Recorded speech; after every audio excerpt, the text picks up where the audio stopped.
Welcome back, every Bendy Body. This is the Bendy Bodies podcast, and I'm your host and founder, Dr. Linda Bluestein, the Hypermobility MD. This is going to be a great episode, so be sure to stick around until the very end so you won't miss any of our special hypermobility hacks. This information is for educational purposes only and is not a substitute for personalized medical advice. Today, I am so excited to have Jill Miller with me.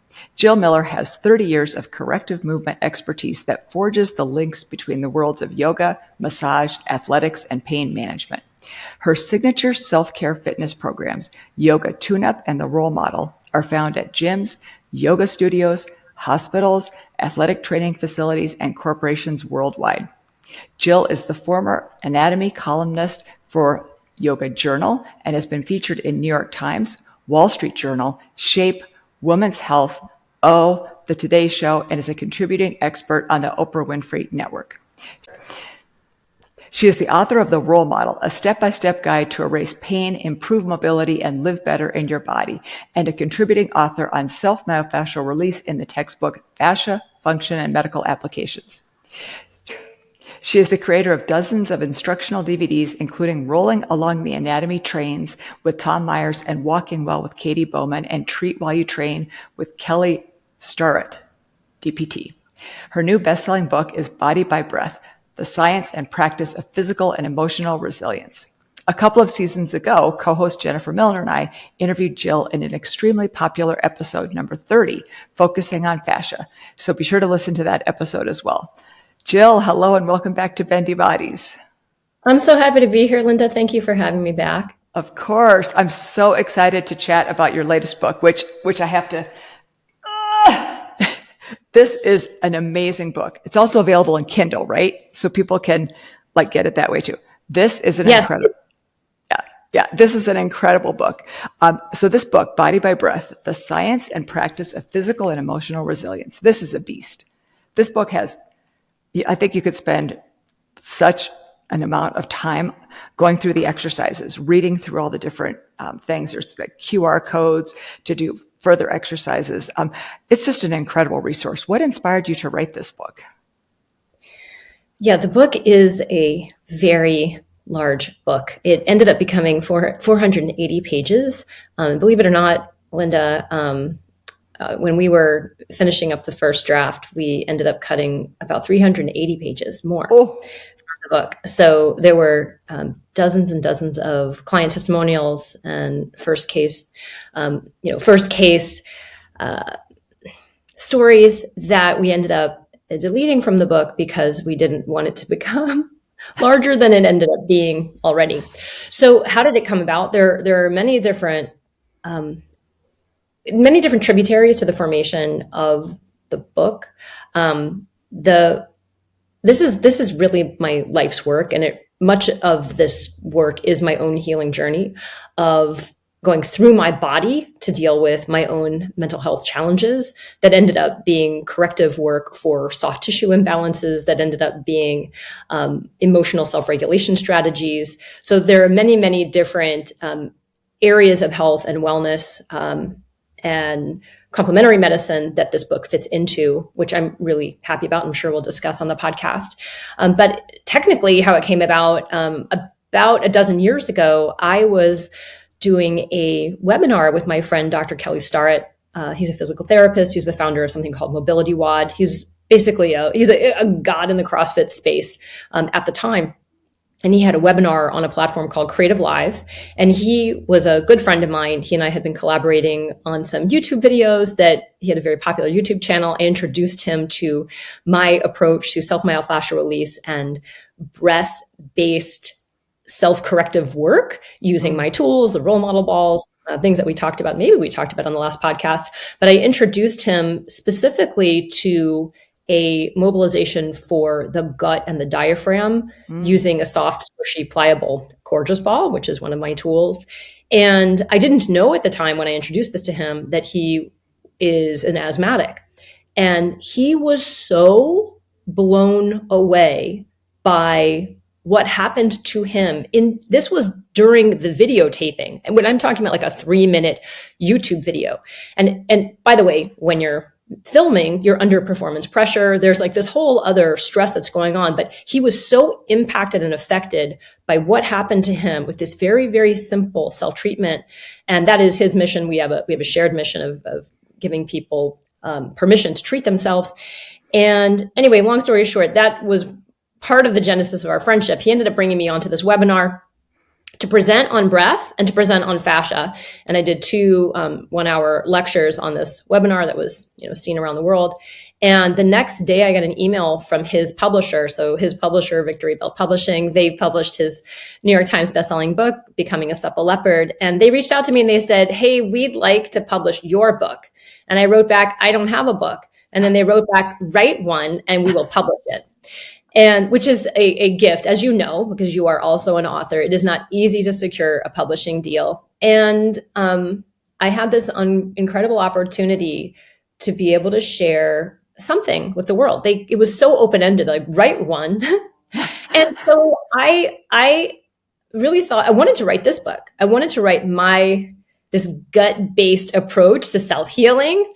I wanted to talk about breathing. But again, this was 13 years ago. And in the greater wellness and fitness space, breath was not trending. Breath wasn't interesting to anybody except for the yogis, the martial artists, and movement professionals. Not movement professionals, performing arts professionals like singers, dancers, instrumentalists who know they need to use their breath strategically. But it was not the thing. So I ended up deciding I would share my self-myofascial release approach with the world because I knew that rolling was a rising trend and I knew I had something very significant to share about that. So I wrote the role model, which you shared out in the intro. And, and I was hoping that it would go well because if it went well, maybe I would get the opportunity to write the book that I have really been wanting to write, which is Body by Breath. And this is almost 20 something years of writings that I've been doing on the topic of self-myofascial release, of emotional regulation, of breath-based strategies for health. And another 8 years, they offered me a contract about 8 years ago for this second book. And it took me that long to write it. There were a lot of things in the way, including having my second child, having a total hip replacement. And oh, by the way, there was a pandemic. And all of these things really gave me a significant writer's block. I would start and stop and start and stop. But I finally finished it. And in February, the book has been published. And it's been an absolutely incredible book release and experience ever since then. Wow. So this is 20 years of work, really, in this book, but 8 years of actually working on it. Yeah, more than easily more than 20, because I started discovering the work that's embedded in the book. I started performing it on myself as a co-ed at Northwestern University when I was 19 years old, or 18 or 19 years old is when I started to discover this approach or this experimentation that is now pervasive throughout the book and is throughout my pedagogy. Amazing. And can you explain to us a little bit about how the book is organized? Yes. Oh, thank you for asking. So I'm going to grab the book. So the book is heavy. It's 480 pages, but it's beautiful. It's a beautiful hardback. The first 200 pages are the how, why, and why bother. And it breaks down many different aspects of respiration. It breaks down the mechanics of respiration. It breaks down fascia science. It breaks down aspects of the vagus nerve and influences on performance, the role of breath and performance. So all of the physiology and the science and the research, that's upfront.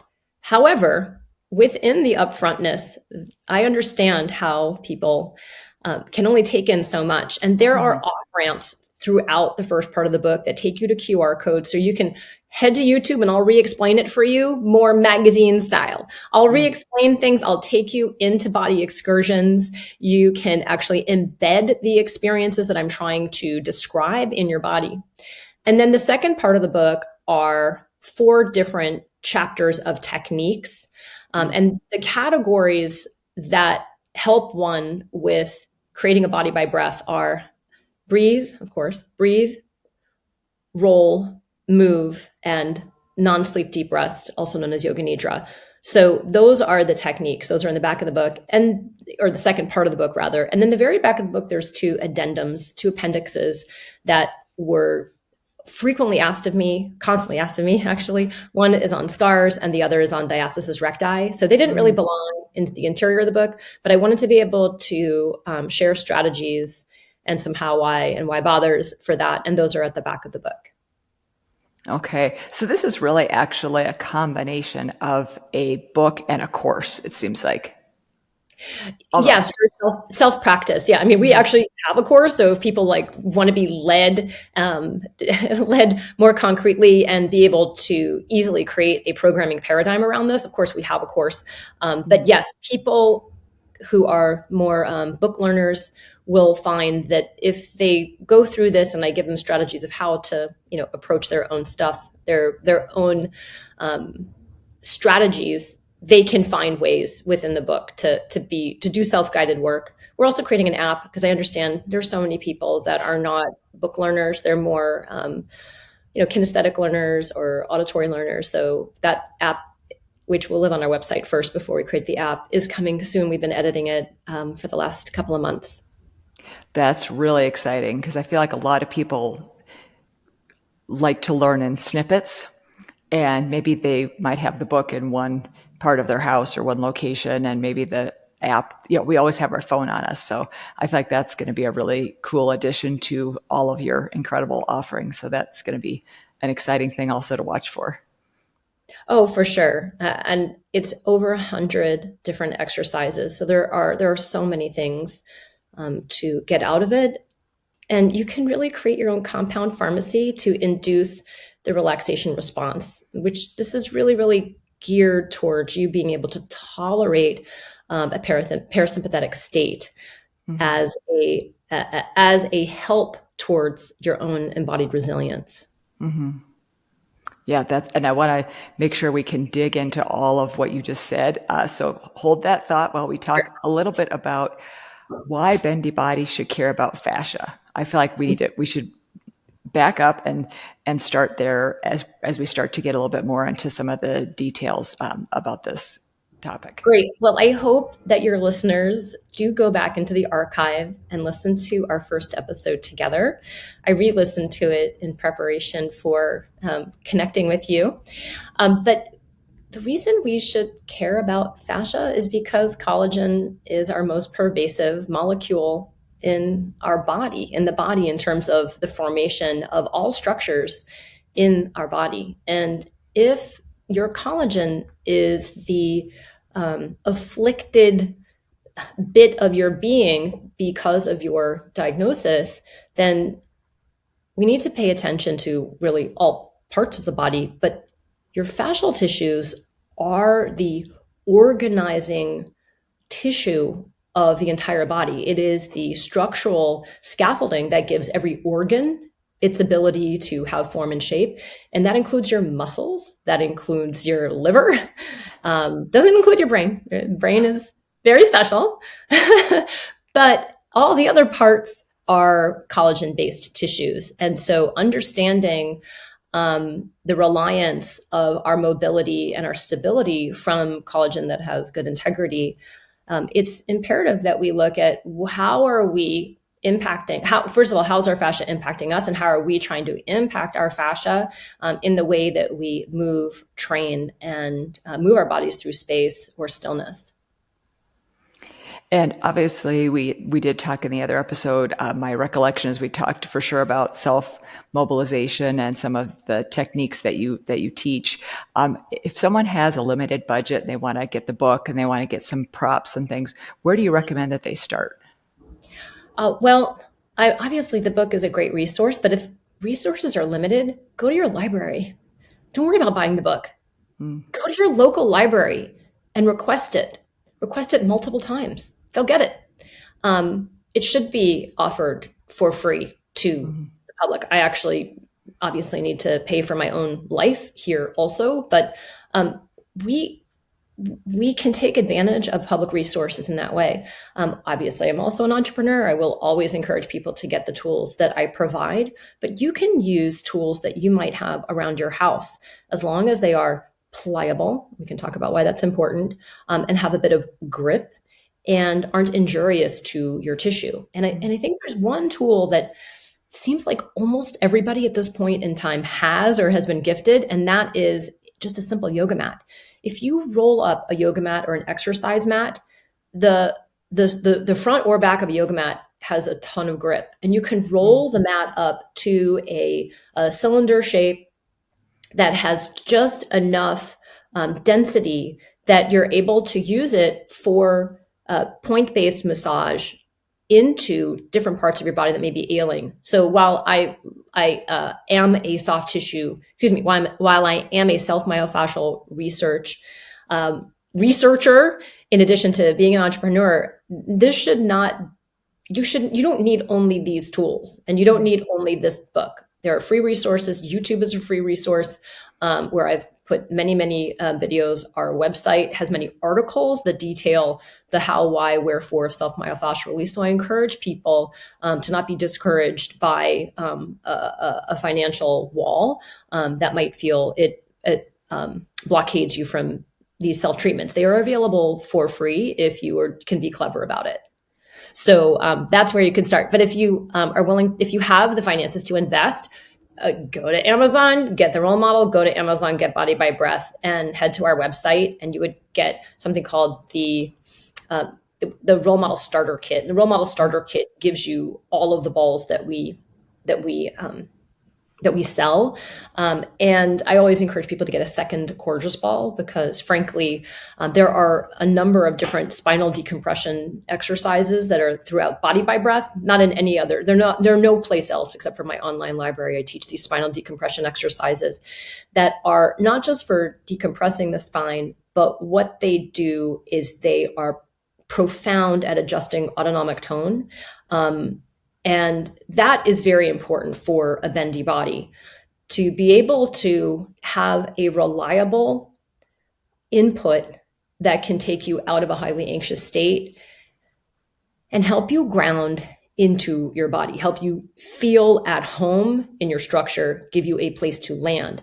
And so that's one of the reasons why the tools in general are so helpful. But there are specific exercises in the book that I typically highlight when I'm being interviewed because I think they're helpful for all bodies, whether you're bendy or whether you're this is a word that will immediately change autonomic tone. And these are so important for our ability to think clearly, to be able to make decisions, and frankly, to just relax, to be able to chill. And I'm so glad you just said that about whether you're bendy or stiff as a board, because I think sometimes it is confusing that you can be bendy and stiff within the same body, right? So I think that some of these tools are particularly helpful for that. So I used to be very hypermobile when I was younger, but because I went through a period where I didn't stretch at all, and I just got like tighter and tighter. Now I have mostly things that are tight. Right. So I think that's an important point for the listeners that we call this the Bendy Bodies podcast, recognizing that some people have more historical bendiness and they're not bendy anymore. So could you talk a little bit about if someone has like a mixed picture like that and what they might what might be beneficial for them? Yeah, it seems like a paradox, but it really makes a lot of sense. And I get this question. Let me put my book down. I get this question every time I post something about hypermobility. I get a lot of people that are afraid because they've heard, okay, I'm too bendy, I shouldn't stretch, and I probably shouldn't roll because rolling equals stretching. Let me just dispel that myth right away. And I think if you probably listened to my friend Libby Hensley, you guys interviewed her as well. Yep. Yoga for Bendy Bodies. She explains this so beautifully in her book. And also, I'm pretty sure I'm listening to the podcast that you did with her as well. There will be parts of your body that I call bully muscles. There are going to be tissues that do the work for the rest of the guys because it's like, I'll handle it. My upper trap and levator, I'll handle this neck instability. For all the other lax ligaments that are not coming online. So something has to take control so that your body doesn't feel like it's going to fall apart all the time. And this is not your conscious doing. This is your brain deciding which tissues are going to be hypertonic in order for you to not fall into a puddle on the floor. I'm obviously exaggerating. You're not going to fall into a puddle on the floor. But in order to maintain your posture against gravity, something's got to support you. And if it's not going to be the deep intrinsic muscles, which should be doing their job, it's going to be these more superficial ones that are like full of knots and kinks and tension. But that's also not, if you listen to the work of Tina Wang, also, she'll talk about this also. I love Tina's work and have encountered her via the Fascia Research Congress, so you can look up that podcast too. I am like a Rolodex for your podcast. I share your podcast all the time. Oh, so thank you so much. You're welcome. So what I need to do is I need to help my body and my brain to no longer feel like it has to be on guard in order to treat those tissues that are hypertonic. If I'm not treating those tissues that are hypertonic, my exercise practice more than likely is going to bypass them, because a muscle that is locked continuously in contraction isn't really going to contract well anymore. Mm-hmm. So I need to figure out different ways, different strategies to reduce the bracing response throughout the body. And that muscle bracing response, also known as resting tone, right? So my resting tone is not restful. It is extremely metabolically expensive to me day in and day out.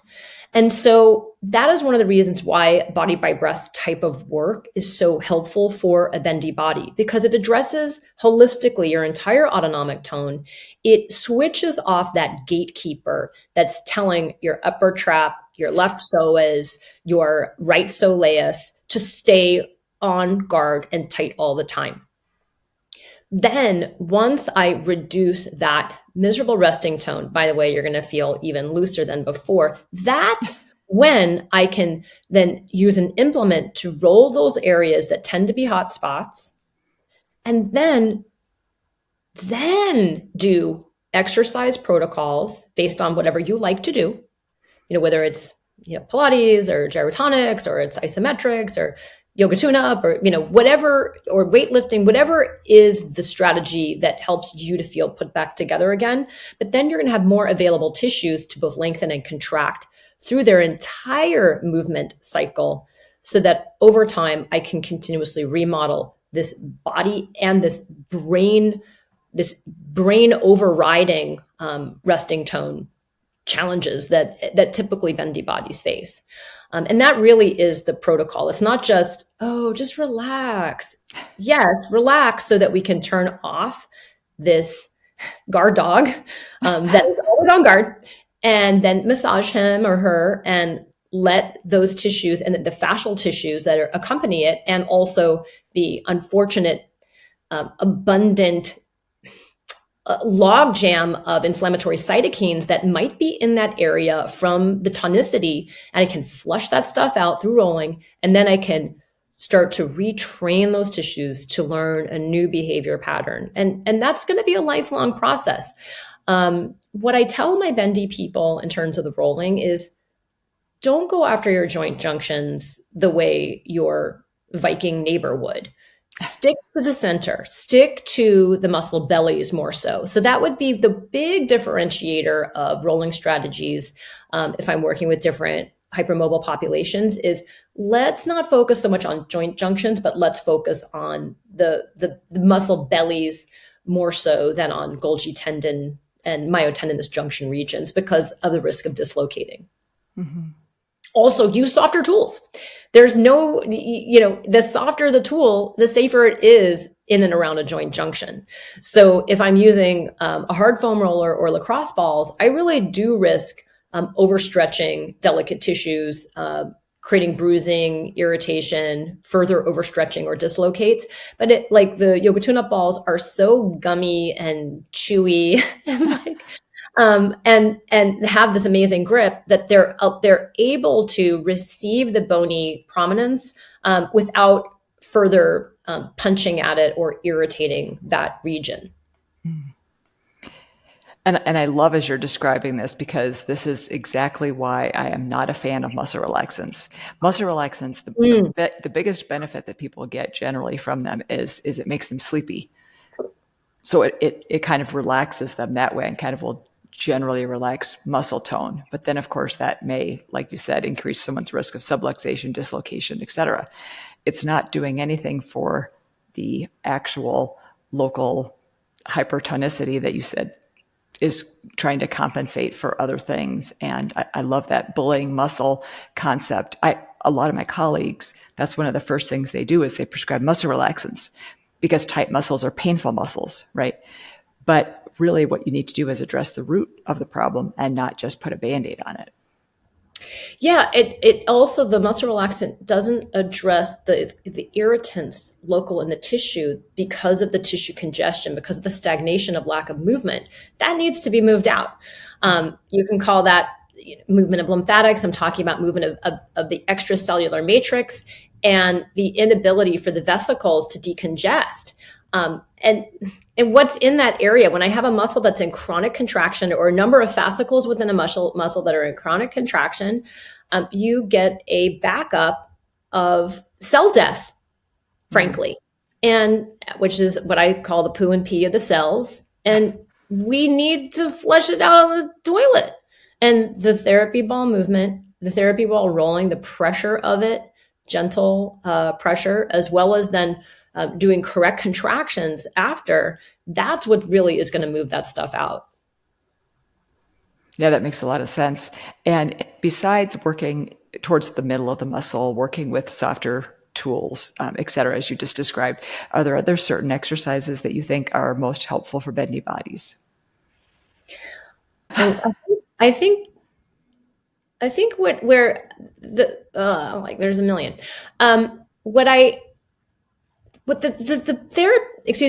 Mistake. I'd like to just cycle back or refer back to something I mentioned earlier, which are these spinal decompression exercises using 2 Courgis balls. And maybe let me describe that in detail. But before I describe that, I want to reemphasize that the bendy body may have pervasive challenges in tension in so many different parts of the body. So we talked about this resting tone not being restful. Also, that resting tone not being restful recycles this anxiety that bendy bodies are known to already have, higher rates of anxiety than other bodies. And so this tension begets tension. So the first thing is we want to be able to do movements effectively that address our emotional tone, that address our state. And in the book, I outlined something called the 5 Ps of the parasympathetic nervous system. And if I can do exercises that take advantage of these 5 Ps, then I'm almost guaranteed that no matter what thing I choose in the book or what exercise I choose that I found on YouTube, from our output, is going to be beneficial to me. Should I describe the 5 Ps and then I'll get into the double Courgis technique? Okay, so the 5 Ps are, the first P is perspective. So remember, these are 5 Ps of the parasympathetic nervous system. We're trying to do things that allow us to first let go of tensions, both known and unknown. So the first P is perspective, and perspective has to do with mindset. And the mindset is about allowing your embodied experience to occur. Now, when we start to go into deep relaxation states, often what happens is we get uncomfortable, further uncomfortable, great, emotional, right? We can start to experience the disappointment that we might have about our pain or other emotional disturbances that tend to rock a highly sensitive, bendy body person, maybe a little more than the next person. So we want to make sure that all of this is allowed, that our body is a safe place for the experience of our body to take place. So the one I'm currently working with in terms of perspective is all of me is welcome here. All of me is welcome here. Yeah, it feels good, right? Love that. Especially like if I'm nervous before doing a podcast on the Bendy Bodies podcast, and I know I'm going to say a lot of goofy things, I might misspeak. You know what? That's just a part of my humanness and how fast my brain works. All of me is welcome here. That's fine. And that really helps me to allow whatever's going to transpire to transpire. So whatever your mindset is, I think it's good to frame it for yourself so that you can welcome the experience that's coming up ahead. Another one that's really good and generic is I embody my body. I embody my body. That seems to be one that most people can, I'll take that one on. All right. So the second P is place. And the place must be safe. For a body to truly relax, you have to feel like you can let go. Mm-hmm. So take that into account. I mean, I have a studio, and this is also my workplace. That really helps me to chill out. But hopefully maybe it's the bathroom floor for you. Maybe it's a closet. Maybe it's your bed. Find yourself in a place that's safe. The third P is position. Mm. When we bring position into the relaxation stew, it allows us to take advantage of the baroreceptor reflex. Now, I know for the bendy people, you're like, but I have orthostatic intolerance. I get super dizzy, or I might have a heart condition. Like laying down is challenging for me. In a body, let me just say, in a body where that is not an issue. Typically, if the heart is slightly higher than the head, the baroreceptor reflex kicks in, which is that essentially your brain can only handle so much blood. And if you're just a little bit upside down, like say you put your pelvis on a couple of blocks, on a yoga block or a gorgeous ball or a stack of books, then you have a gentle slope in your body. And what that gentle slope does is your blood starts to rush towards your brain. And then the stretch sensors in the side of the neck that are mediated by the vagus nerve, they start to sense too much fill happening in those vessels. And there's a very quick reflex arc that happens in the brainstem, which basically slows down the heart rate and narrows all the blood vessels. And so that slowing down of the heart rate and slowing down of the breath pace is an inherent implicit relaxation response built into your body. My bendy body people, please know your own tolerance for an incline like that, or a decline, a slope like that, and proceed accordingly. So for some of you, it might just be, let me just lay down in my bed. I don't necessarily need to prop my pelvis up. But we want to take advantage of that for the relaxation response. And of course, when you come back upright later, just take your sweet, sweet time and apply precautions there. All right, so we've got position is get grounded. Let gravity help you. That's the short story of position. So we have perspective, place, position. All right. Number 4 is pace of breath. This is where the breath part comes in. We haven't even talked about breathing. Oh my gosh, Linda. We are all the way to this podcast. We haven't talked about breathing.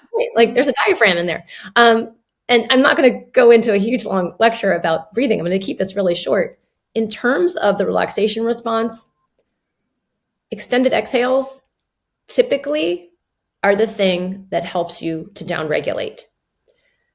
But here's the other thing that helps you to downregulate. Breathe slowly and not like you usually do. Meaning just change your breath pattern so that you are breathing more slowly and you're breathing at that pace consistently for 3 to 5 minutes. And when you look at all the research on breathing, it's like fast breathing is going to pep you up.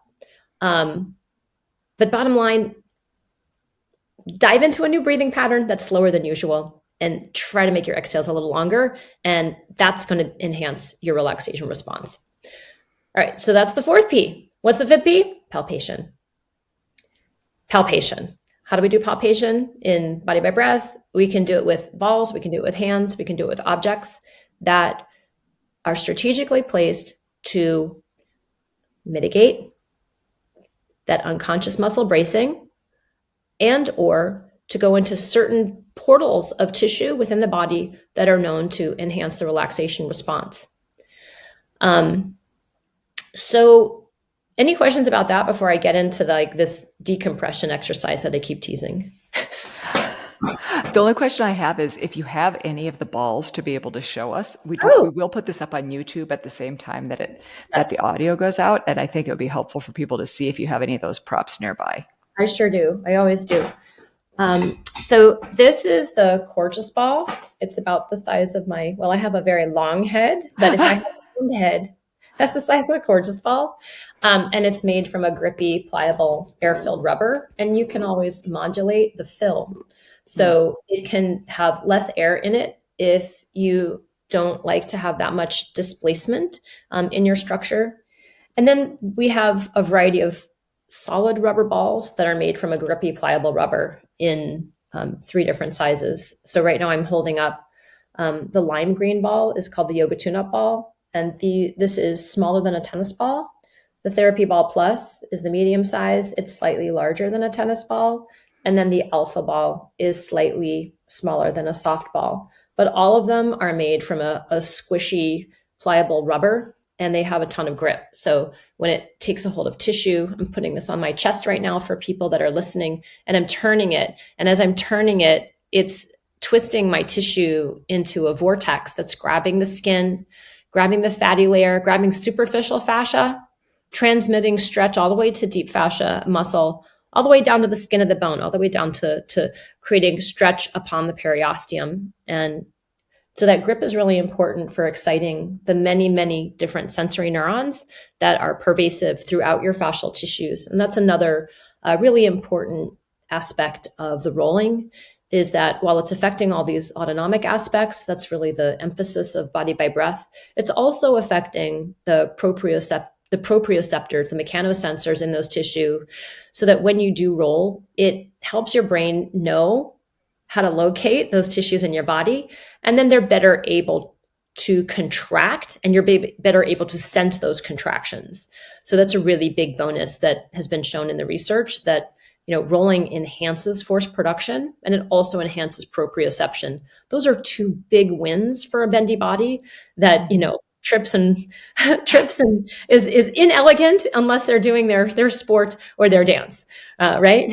Yeah, and it's so common for people to not be able to feel their knees go into hyperextension or their elbows go into hyperextension. It's hard to avoid something if you can't feel it. And I love what you just described about, as you were showing it on your chest and the stickiness of it. Dr. Helen Langevin, I'm not sure if I'm pronouncing. Langevin. Langevin, yes. Mm-hmm. She talks a lot about the stretch of tissues, and that's how acupuncture works, right? They put the needle in and then they twist. And so when we think of stretch, sometimes we think of big stretches. We don't think about it's just this small amount of stretch that we need. But when we move less and less, we don't get that kind of little bit of stretching. And so we get more inflamed, we get more tension, and a lot of other problems, like you said, inflammatory cytokines and all kinds of bad things happening in the body. And I love what you said about the muscle poop and pee too. Yeah, accumulating. Yeah, those the local arousal of areas of tissue to enhance proprioception, it really is profound for a bendy body, because it gives you a sense of place in your structure, and it gives you an end feel, and that is something that is so missing. So I really like to have those palpation, those tactile elements, to give the biofeedback. But also the benefit of that versus a muscle relaxant is it propagates better force production and better force control of those areas that are rolled. That is such a benefit. Mm-hmm. No weary side effect. You're not going to be weary and leery and groggy. Your body's going to be more alert in the best possible way. So we keep teasing this exercise. This exercise I like to call, oh my gosh, it's the worst title of an exercise. I don't even think I can say the whole, it's so long. It's low back decompression via the lateral RAF. Oh my. Great. It's a tragedy that I named it that. But It's so important. I have it in the book twice. I have it in the early pages of the book, and I also have it even further detailed in the back of the book, and I have it as a QR code. I just want people to do this exercise, not to make you more mobile, bendy body people, but to enhance your ability to sense your low back, to sense your rib cage, to sense your pelvis, and to be able to sense the profound interrelationship of your respiratory diaphragm to everything from pelvic floor to face. This one exercise, I'm going to sell it all to you and give you the relaxation response. It takes advantage of all 5 Ps as I described before. But where do you put the balls? We have to do a link in the podcast notes to this on YouTube. Yes, all right. we will, and for sure. We can do it. I have one on Instagram and I have it on YouTube. It's that important. And if you don't, by the way, if you don't have 2 cordless balls, like I'm showing you right now, you can use two rolled up yoga mats, or you can use 1 yoga mat and one, you don't have 2 yoga mats, you roll up a towel, or you fold a pillow. It's not going to be as effective, I'll tell you right now, because you want to have the grip. Okay, but where the ball goes, looks like I'm taking off my pants, but I'm not. I'm revealing my low back. I just hide my shirt. Didn't expect to show you anything here. Okay. I'm also tethered by this cord. Turn this way. Okay, so the 2 balls are placed on the sides of your low back, to put it simply. What they're looking for is a connective tissue aponeurosis, a fascial aponeurosis called the thoracolumbar aponeurosis. And this is like a terrible view because I can't walk further away. But the balls are not together on your low back. They're not going to be on the sides of your waist, but they're going to be just inland from the waist towards the low back. And then you lay on the ground, and it feels like your low back is resting in a hammock that stretches your low back from side to side. Mm. So when you lay down, your sacrum will be actually firmly on the ground. Your low back will be tractioned across. So it feels like there's 2 massage therapists with a 4-handed massage pulling your tissue laterally instead of vertically. Mm-hmm. So when people see balls, they're like, oh, roll up, down, up, down, up, down. They always want to roll up and down their spine. But this doesn't even touch the spine. What it does is it will, lay there and you'll breathe for many, many minutes. You don't want to feel like you're in hyperextension of the low back. You don't want to feel like you're in a back bend. You shouldn't feel like you're in a back bend. But the rib cage is also on the ground and the head is on the ground. And so the first few minutes is just breathing into the right and left balls and moving your breathing into the perception of movement in your back body. The time under, I call this intention, not time under tension, but the time under intention here, of course, with your perspective in place, is to get a sense of the excursion of these lower ribs into the balls. And this is an experience of the movement of your respiratory diaphragm, which, first of all, you can't really sense your diaphragm because it doesn't have mechanosensors that tell you where it is in space. It's really, really profound to be able to feel its impact here in your low back.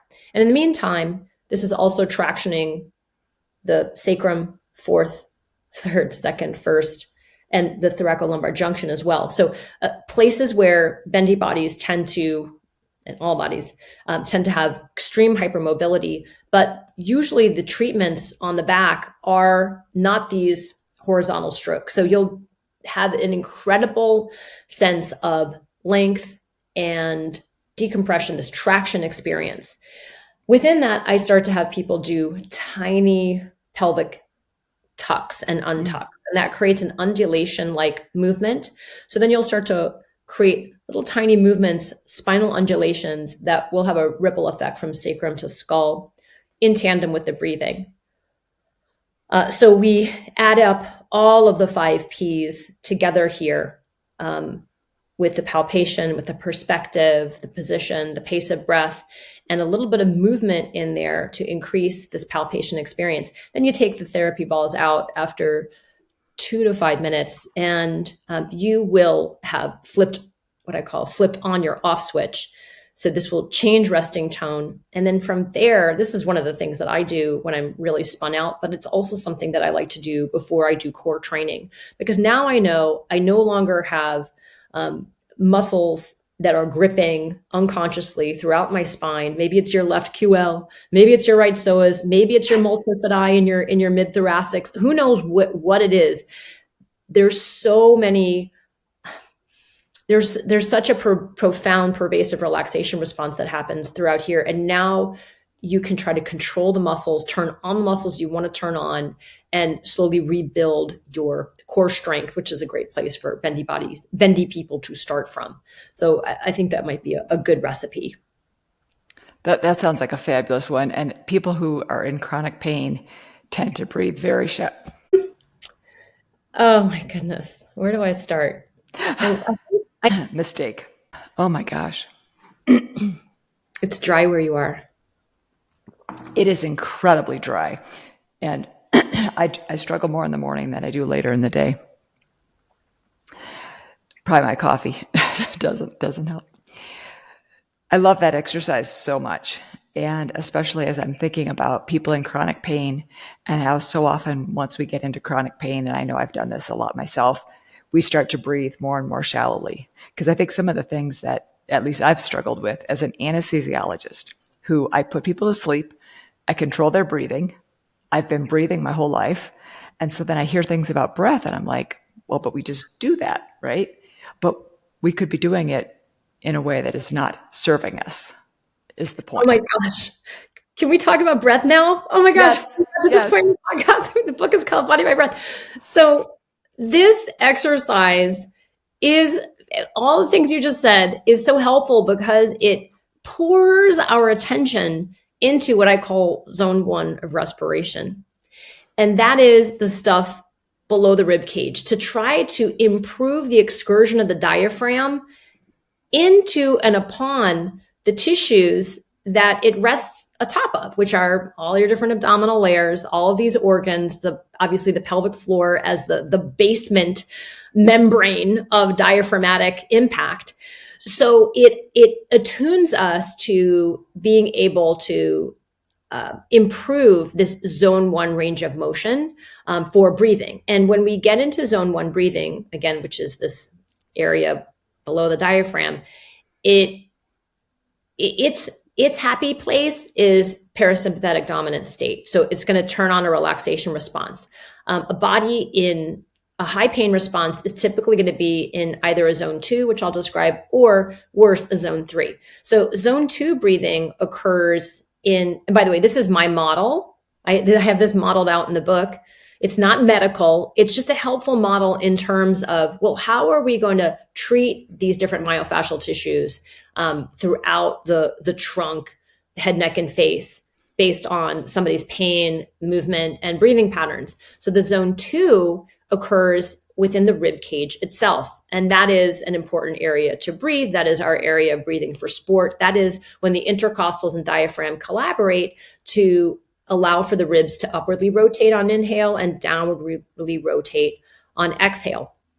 This is the area that we breathe in when we're excited, when we're hype, when we're lifting heavy loads. We should not be breathing in our gut area when we're lifting heavy loads. We should be bracing there and having the mobility of breathing happen in our zone 2. But we don't get as much saturation if we're exclusively a zone 2 breather.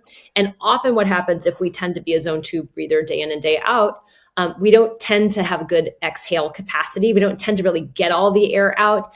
And what can happen is that can deflect us into zone 3. And zone 3 is when we use muscles of the face, neck, and shoulders to get air in, right? And you can see that in the panter. You can see that in the body in fear or shock, or even quick bursts of delight, like orgasm, typically is some zone 3 breathing in there. So it's not always diabolical to be a zone 3 breather, but it is if that's your consistent way of breathing.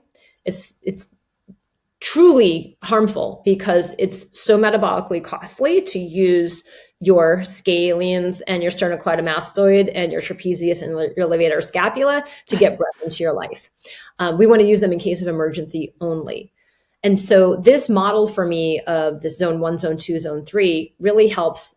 I think it relates to the pain model. It relates to movement models. And it does help people to be able to map their emotional state models, because it's going to map with state. You're going to be in a high stress state if you're zone 3. You're going to be in a more sympathetic dominant state if you're in zone 2. And you're going to be in a parasympathetic dominant state if you're in zone 1. What's ideal? A blend of zone 1, zone 2, and then zone 3 sparingly in case of emergency. And so if someone is listening to this and says, wow, I think I must spend a lot of time in zone 2 and 3, and I want to learn how to get more into zone 1, what can they do? Listen to the podcast again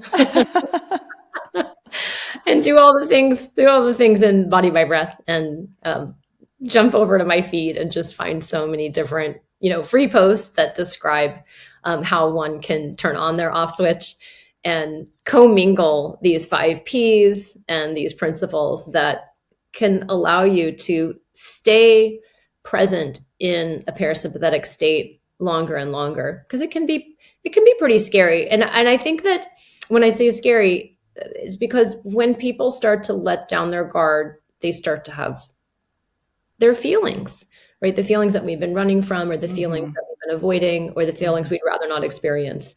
And so that is part of enduring the relaxation response. And that's why having the first P, the perspective, is important. And then, of course, you want to make sure that you're communicating your feelings with, paper as in journaling, or providers. That's another P. Oh my goodness. Or 2 Ps, 2 more Ps. Peoples that you love, right? So find your people to share this experience of, your own, this developmental reach for you. You just added 3 more Ps to your 5 Ps. I love it. It's like me with the bees, It's just always adding more. So I love it. That's fantastic. We can have a new podcast called The Alliteration Sisters. Right. Exactly. I love alliteration. So we may have already covered this, and if so, that's totally fine. But are there other self-fascial treatments that can help hypermobile bodies breathe better?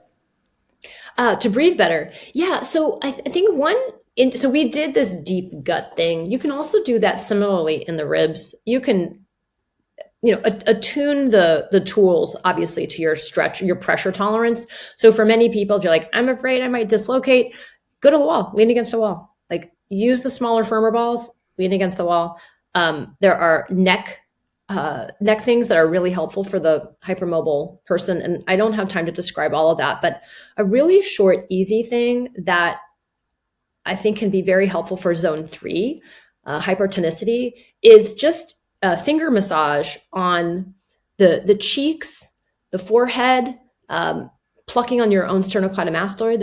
It's not illegal to do that. So you can see I've got a very prominent one. Everyone's like, your sternocleidomastoid is so tight. I'm like, no. You can see every piece of my anatomy because of my hypermobility. You can see through me like a translucent muscle chart.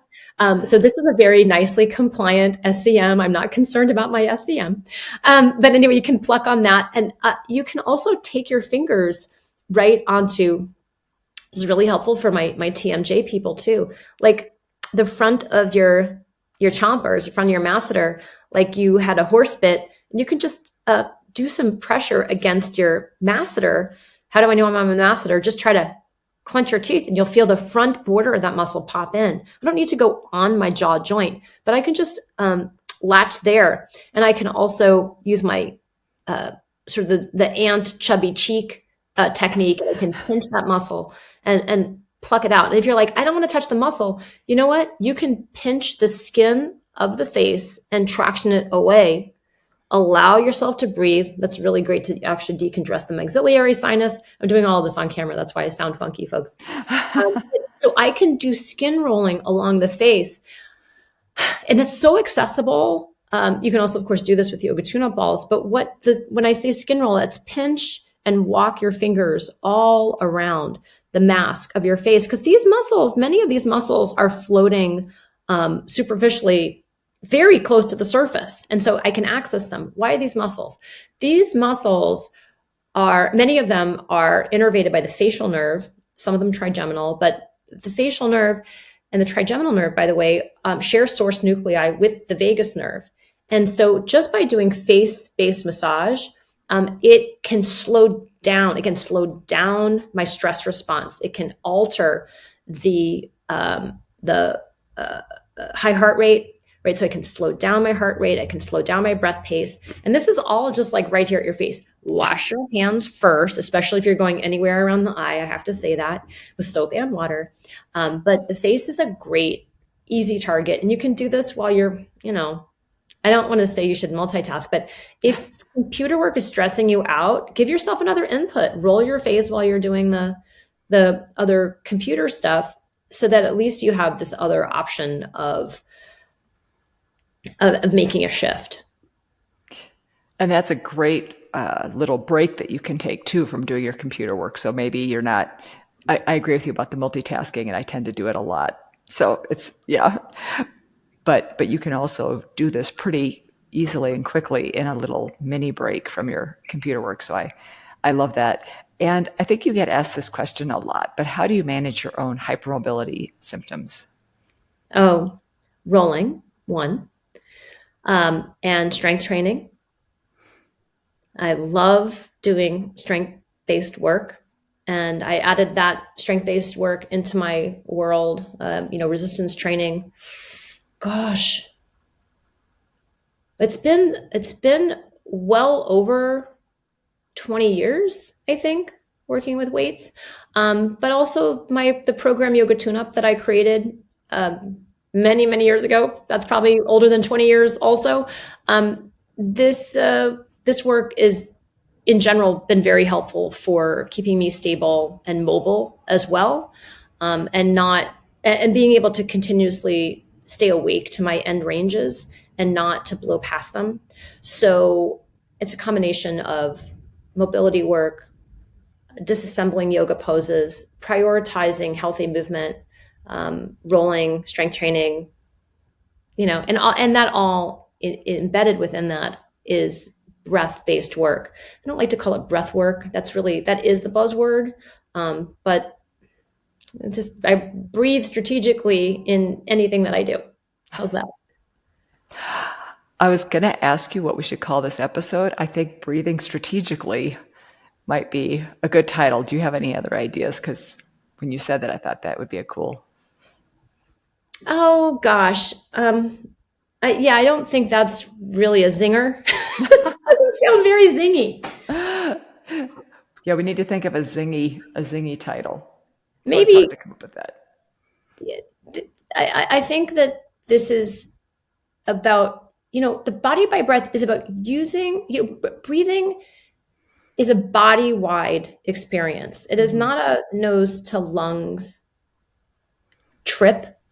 And that's one of the many things that the book is trying to help emphasize, is what this blast radius of breathing on every cell and system of your body is something that we can account for, improve, and harness its virtues for our health and well-being.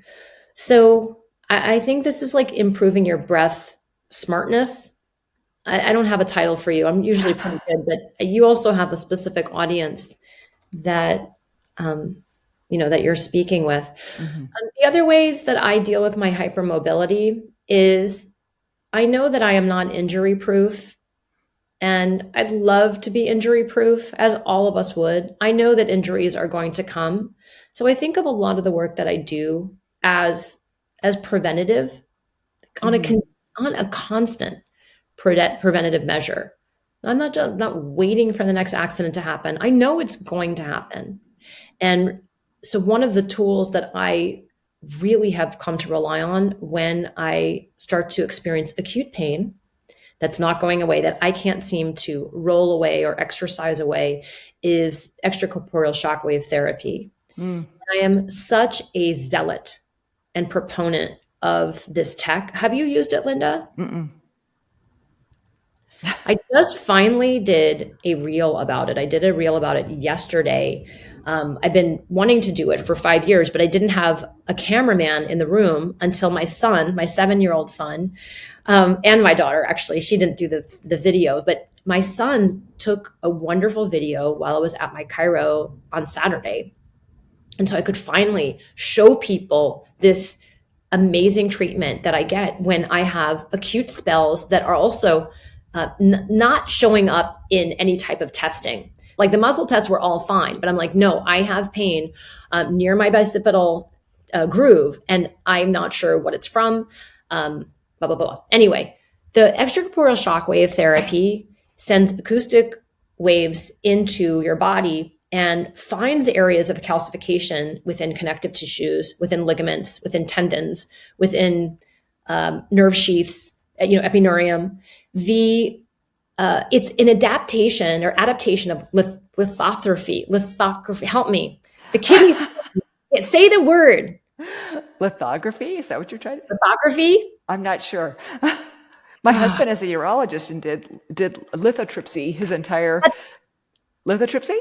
Right. So that's the protocol where they're sending these shock waves to bust up the stone in your body, so they're not having to cut you open and do invasive work. So this is a non-invasive technique that they then readapted because they noticed that the people that were getting this treatment, their back pain went away, and it wasn't necessarily related to the kidney stones. And so they're like, well, this must be doing something to other tissues. And so they've adapted this tech for connective tissue or for musculoskeletal tissues, for myofascial tissues.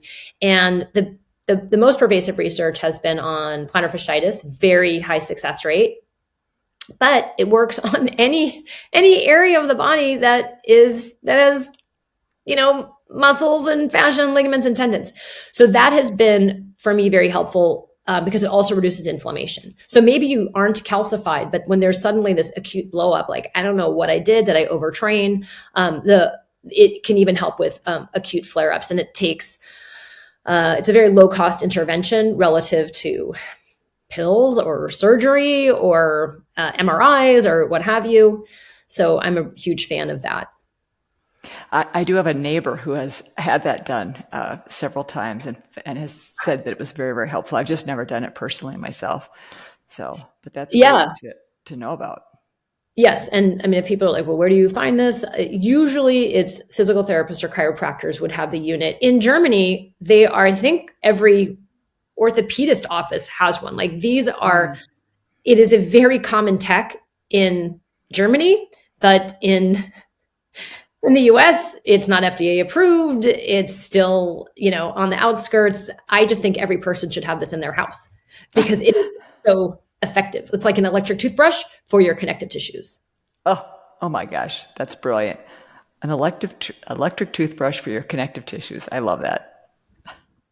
But also, Carla Stecco, who's one of my fascia research heroes, if she hasn't been mentioned on your podcast before, let me be the first. But Carla Stecco also recently did some research on mechanism, and what she found, she and her team, including Caterina Fede over in Padua, found that the electroshock therapy upon fibroblasts was the dormant fibroblasts started to spurt out hyaluronan within an hour of the stimulation and kept doing it for up to 24 hours. So it's altering the extracellular matrix, and that's that decalcification process, right? De-agglomerating connective tissues that have become stuck and immobile within the body. So it's really brings tissues back to life in a way that basic friction with massage or rolling cannot.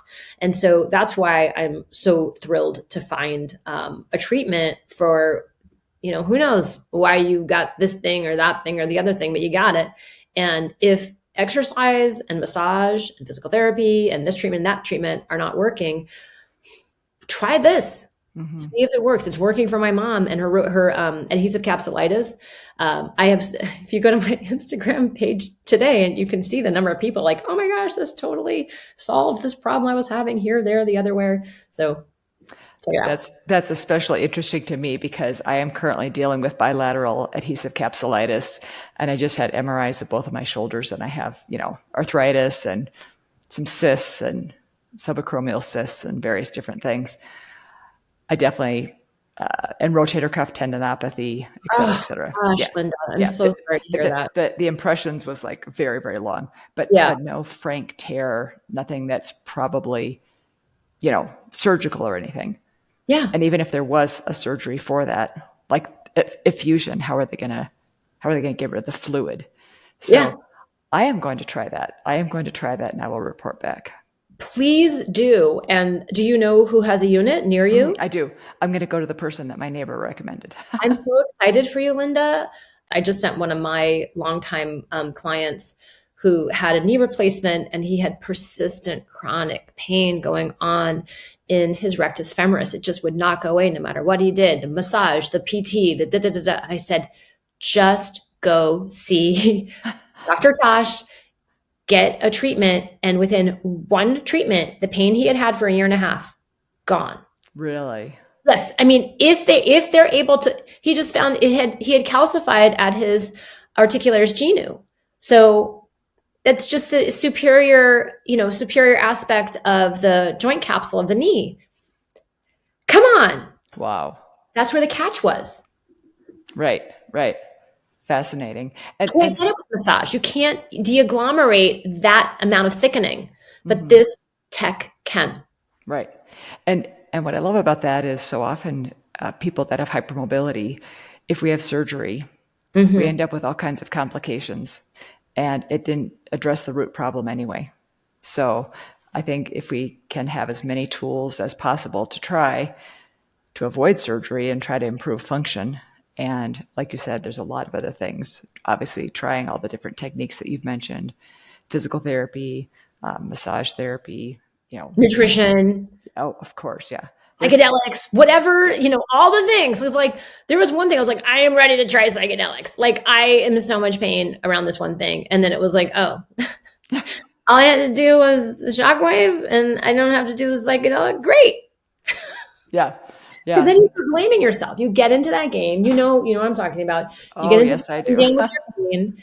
And I'm just, I'm here for the long haul. And I know that I have the hypermobility, and I think I do pretty well staying pretty pain-free for the most part. But when stuff comes up, I'm really happy to have this tech, and for them to find, to keep doing more research on it, to figure out what is this mechanism? Why is this working this way? Yeah, definitely. Well, I will give it a try and like I said, report back.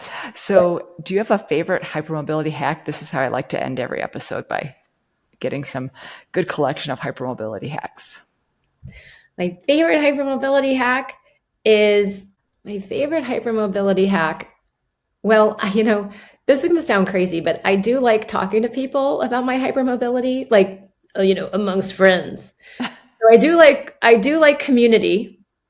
And that is a really big thing. I'm in my DMs, the different, other movement professionals that are part of my community. I do really get a lot of strength in community. And it's also one of the reasons why it's like going back to you, why I do love your podcast. In terms of the health, because I do think the community part is a huge part of my health. In terms of the health, the first thing that really comes to mind is deadlifts. Interesting. I love the type of strength that I get from doing deadlifts on a regular basis. And that, when I say that, that's about once a week that I'll try to do pretty heavy weight with deadlift. Wow. That's really incredible. And when you say community, I think an important thing to point out is, if you wouldn't mind sharing your thoughts on support groups, pros and cons, because I think they can be wonderful things, but have you experienced or heard of people having different experiences that might be helpful at times, but also sometimes kind of get you too much into your own head and can increase that anxiety? Linda, I don't have experience with support groups around this per se, and I don't have any clients that have reported anything to me, so I really have nothing to give you there. I realize I left out one category of movement that I do on a regular basis. may I add that to my Yes, please list do. of things? So there's one other category of movement that after I had my total hip replacement that I started to introduce with great amount of fear and a great amount of reluctance. And that was high intensity interval training. Because prior to having my hip replaced, doing high intensity interval type of work would leave me in pain or injured. Something new would get injured. So I really had hesitancy to do it. And I remember about 6 months into PT, my physical therapist was like, you need to push yourself. You need to go run up hills. You need to do high intensity interval. Like you need to, she was just like listing off, like, you're not going to adapt or change anymore unless you push this hip. And so I ended up finding a woman on Instagram named Doc Jen Fit. Her name is Doc Jen Fabroni is her name. And I did one of her challenges on Instagram. It was like a 12-minute HIIT challenge, but she's a physical therapist. And I felt the way she cued was very approachable and very safe. And I could only do about 8 minutes of the HIIT, but I understood completely what my assignment was from that point on.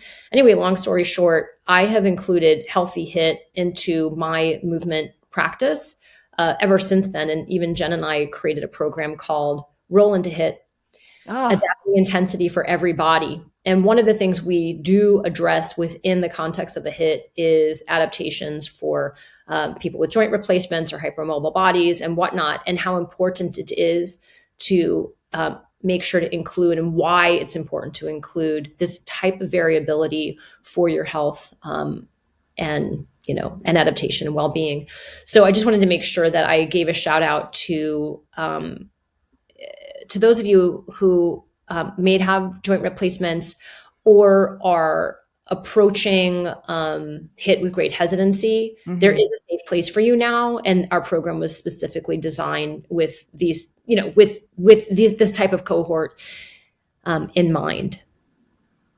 Yeah, that's really fantastic, because that doing HIIT, high intensity interval training, is the best way to increase aerobic capacity too, right? Which is critical for the functioning of your autonomic nervous system. And I think what often happens is, we kind of fall down the EDS hole or hit the EDS wall, however you want to say it, and kind of inactivity leads to other problems. We get that kinesiophobia. I definitely had that more than a decade ago. I was so afraid to move because it seemed like every time I moved, I hurt myself. So I just... like going into the ocean, like, oh God, forget it. Danger. Yeah. But to be able to build strength, to be able to tolerate high heart rate intervals, for me, it's like a miracle. And what it's done for my spirit and for my soul and for, oh my gosh, for the hedonic tone in my body, right? That the ability to tolerate pleasure, it's been amazing. So I've been very, very grateful to her and to my physical therapist for telling me, you need to move. You need to push yourself. That's honestly shocking, though, to hear. Well, look, she's a very progressive, amazing local in LA, Dr. Leffel McCurdy, and she happens to have a robust client list full of hypermobile dancers. Seems to be her subspecialty, and I was blessed to end up getting assigned to her through my insurance back when she took insurance, and it was really a blessing. Wow, that's incredible, and we'll have links in the show notes to as many of these things as we possibly can. Oh, great! I would love that you mentioned. Yeah, definitely. Would love for her to have. Yes, she's been sent your podcasts by me before. Fabulous! I love it. Where can people find you online? My website is Tune Up Fitness. So you can head to Tune Up Fitness and find all these long articles on fascia, on rolling. We have one right now on recovery, muscle recovery. My gosh. So tuneupfitness.com is the website. You can find me on Instagram at the Jill Miller, and also on Instagram at Tune Up Fitness. That's our brand page. And then we're on Facebook at Tune Up Fitness and Jill Miller. I think I'm on Facebook. I'm not on Facebook as much anymore. I'm kind of always on Instagram, following your posts and mine. I mean, not following my posts, but I'm posting. Yes. I love it. And we will definitely have a link to your YouTube channel as well. And would people be able to find that by searching Tune Up Fitness, or how would they best find that? How would they find your YouTube channel? We'll link Oh, it in the the show YouTube channel. notes. Yeah, sure. I mean, if you go to the website, all those links are there. Okay, But perfect. yeah. Okay, excellent. Well, Jill, I can't thank you enough for coming on the Bendy Bodies podcast today and sharing your incredible knowledge and wisdom with us. This has been such a great conversation. I mark little clips that I think are particularly quote-worthy. And I think I marked more clips during this conversation than in any other that I've done in the past considerable while. Yeah. Yeah. There were so many different things that I think are just going to be so helpful for people. So I can't thank you enough for taking the time to chat with me and share your wisdom with the audience. Thank you, Linda. I appreciate you. Appreciate what you do. Let's get the information out there. Most definitely. Well, you've been listening to the Bendy Bodies podcast today, and our guest has been Jill Miller. And thank you so much for listening, and we will catch you next time. Thank you for listening to this week's episode of the Bendy Bodies with a Hypermobility MD podcast. Visit our new website at bendybodiespodcast.com, where you can now view guest profiles and show notes with links to products and journal articles. Leave me a comment, sign up for updates, leave a review or a voicemail, and access the podcast on your favorite player, all directly from our website. You may hear your voicemail in a future episode where we answer your question or dive into your gracious feedback. Follow us on Instagram at Bendy_bodies. We love seeing your posts and stories, so be a buddy and engage our community by using the hashtag BendyBuddy. That's hashtag BendyBuddy. You can also find me, Dr. Linda Bluestein, on Instagram, Facebook, Twitter, or LinkedIn at HypermobilityMD. Visit hypermobilitymd.com for information about medical services and one-on-one coaching. This podcast is for general informational purposes only and does not constitute the practice of medicine or other professional healthcare services, including the giving of medical advice. No doctor-patient relationship is formed. Do not disregard or delay obtaining medical advice for any medical condition you have. Opinions shared are that of the guest and do not necessarily represent the views of the host or any particular organization. Sponsorship of the podcast does not necessarily mean an endorsement. Thank you for being a part of our community, and we'll catch you next time on the Bendy Bodies podcast.